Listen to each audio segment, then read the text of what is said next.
আসসালামু আলাইকুম ওয়া রাহমাতুল্লাহি ওয়া বারাকাতুহু। প্রিয় শিক্ষার্থী বন্ধুরা, এই পর্বে আমরা বলেছিলাম যে মাল্টিপল কোয়ারি কিভাবে চালাবো সেই বিষয়টা দেখবো, রাইট? তো সো সিম্পল। তো আবার আমরা শুরু করি। এখানে পিএইচপি নেই। পিএইচপি নেওয়ার পরে আমরা আমাদের যে রিকোয়ারমেন্টটা আছে ফাইল আর কিউ রিকোয়ার্ডস ওয়ান্স করে দেই কোনটাকে config config.php ফাইলটাকে। Okay okay, that's it. আগের মতো সিম্পল এন্ড সহজ।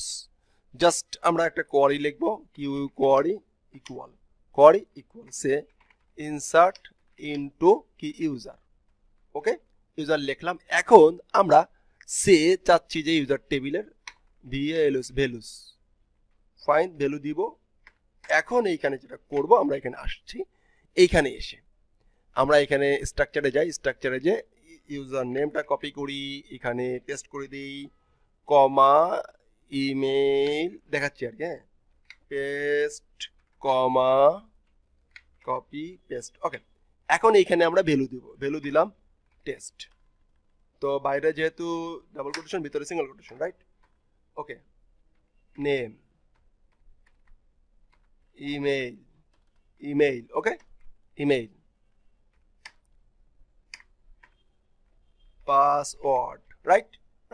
এটা কিভাবে আমরা করব? আমরা জাস্ট কানেকশনটাকে কল করব, কল করে কোয়ারিটাকে পাস করে দেব, right?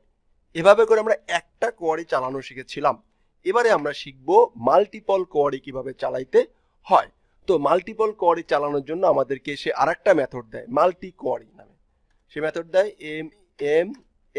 Multi underscore Q query multi query, এই মেথডটা দেয়। এই মেথডের ভিতরে এই কোয়ারিটা পাস করতে হবে। বাট তার আগে আমাদেরকে মনে রাখতে হবে যে এই যে কোয়ারিটা আমরা চালাইলাম, খুব ভালো কথা, বাট এই কোয়ারি চালানো অবস্থায় আমাদেরকে আরেকটা কোয়ারি চালাবো। এখানে আরেকটা কোয়ারি, এখানে আমরা আরেকটা কোয়ারি চালালাম, এখানে আমরা আরেকটা কোয়ারি লিখলাম। বাট এইখানে যেটা মেইন বিষয় সেটা হলো যে এই কোয়ারির ভিতরেই আমাকে এই আগের কোয়ারিটা এই কোয়ারির সাথে কনক্যাট করে দেব। এভাবে করে কনক্যাট করে দেব। কিভাবে করে? এভাবে করে কনক্যাট করে দেব। এখানে আরেকটা বিষয় থাকবে, সে বিষয়টা হলো যে আমরা এই কোয়ারিটা যেন শেষ হয়ে যায়, লাইন শেষ হওয়ার জন্য কি দেই? সেমিকোলন দেই। এই জন্য ভিতরে সেমিকোলন দিয়ে দিতে হবে। এখন যদি আমরা এখানে চালাই সে hadi@gmail.com ফাইন পাসওয়ার্ড। এবার এইখানে প্রথম যাকে মেইন থাকবে তাকে কিন্তু সেমিকোলন দেব। যদি আবার এইটাকে আবার নিতে চাই, এটাকে আবার যদি নিচে আরেকটা নিতে চাই, তাহলে কিন্তু এই ভিতরে এই উপরেরটায় আবার সেমিকোলন দিয়ে দিতে হবে। ওকে, এখানে আবার লিখলাম, এটা লিখলাম যে জামান, এই যে ডট দিয়ে কনক্যাট করে দিলাম। এবারে আমরা এই কোয়ারিটা যদি এখানে চালাই দেই, তাহলে আমার মাল্টিপল কোয়ারি সে চালাই দেবে। প্রথমে সে এইটা চালাবে, তারপরে সে এইটা চালাবে, তারপরে সে এইটা চালাবে, রাইট? দেখি চালাই কিনা। ফাইন, আমরা এটাকে ইফ এখানেই করতে পারি, এখন তো বড় হয়ে গেছে। ইফ যদি কি এটা যদি কি ইকুয়াল ট্রু হয় তাহলে ইকো কে ডান, একটা মেসেজ দিলাম আর কি, ডান। এখানে একটা মেসেজ দিলাম, else echo sorry, right sorry.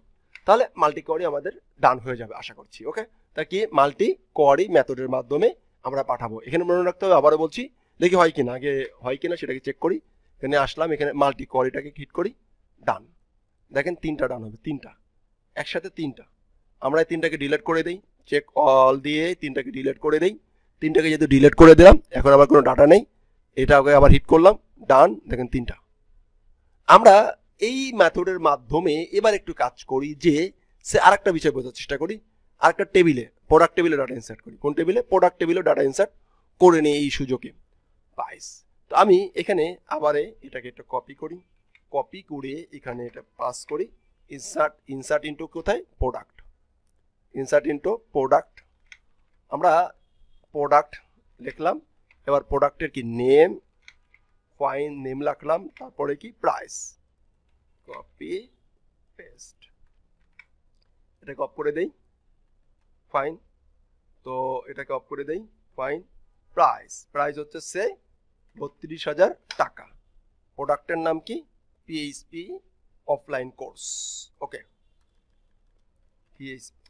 WP full stack 1 year, 1 বছর কোর্স। প্রোডাক্ট এটা ইনসার্ট হয়ে যাবে, দেখি হয় কিনা। এই আবার উপরেরটা কি দিতে হবে? সেমিকোলন দিয়ে দিতে হবে, ওটাই সেমিকোলন দিয়ে দিতে হবে, লাস্টেরটাই সেমিকোলন লাগবে না। এবারে আমরা এখানে আসি, প্রোডাক্ট টেবিলে কোনো ডাটা নেই, গুড ফাইন। আর ইউজার টেবিলে যাই, ইউজার টেবিলের ডাটাগুলো ছিল সেগুলোকে আমরা ডিলিট করে দিই, রাইট? ডিলিট করে দিই, এখানে কোনো ডাটা নেই। এবার আমরা এটা হিট করি, ডান। এই দেখেন একটা কোয়ারির মাধ্যমে এখানেও ডাটা চলে আসছে, এখানে 3টা ডাটা চলে আসছে। আমরা যদি আবার প্রোডাক্ট টেবিলে যাই, প্রোডাক্ট টেবিলেও ডাটা চলে আসছে, দেখেন 3টা ডাটা চলে আসছে। এইভাবে করে আমরা একটা কোয়ারির মাধ্যমে, মানে একটা মাল্টি কোয়ারির মাধ্যমে একই সাথে 4-5টা টেবিলও ডাটা ইনসার্ট করে দিতে পারবো। শুধুমাত্র আগের কোয়ারিটাতে, লাস্ট কোয়ারিটাতে সেমিকোলন দিতে হবে না শেষে, আর প্রত্যেকটাতে লাইন শেষের ভিতরেই সেমিকোলনটা দিয়ে দিতে হবে, এটা মনে রাখলেই হবে। তাহলে এই পর্বে শিখলাম আমরা একটা কোয়ারির মাধ্যমে, একটা মেথডের মাধ্যমে আমাদের লাগবে কিন্তু, যেমন আমরা একটা বাটন সাবমিট করলে 3-4টা টেবিলে ডাটা ইনসার্ট করতে হবে, তখন আমাদেরকে বারবার না লিখে এই একটা কোয়ারি লিখে এই মেথডের মাধ্যমে এটা পাস করে দিলে হয়ে গেল। That's it. ধন্যবাদ। তাহলে এই পর্বে আমরা শিখলাম মাল্টি কোয়ারি কিভাবে চালাইতে হয়, মানে একই সাথে 4-5টা টেবিলে কিভাবে আমরা ডাটা ইনসার্ট করতে পারি। ওকে, আসসালামু আলাইকুম ওয়া রাহমাতুল্লাহি ওয়া বারাকাতুহু।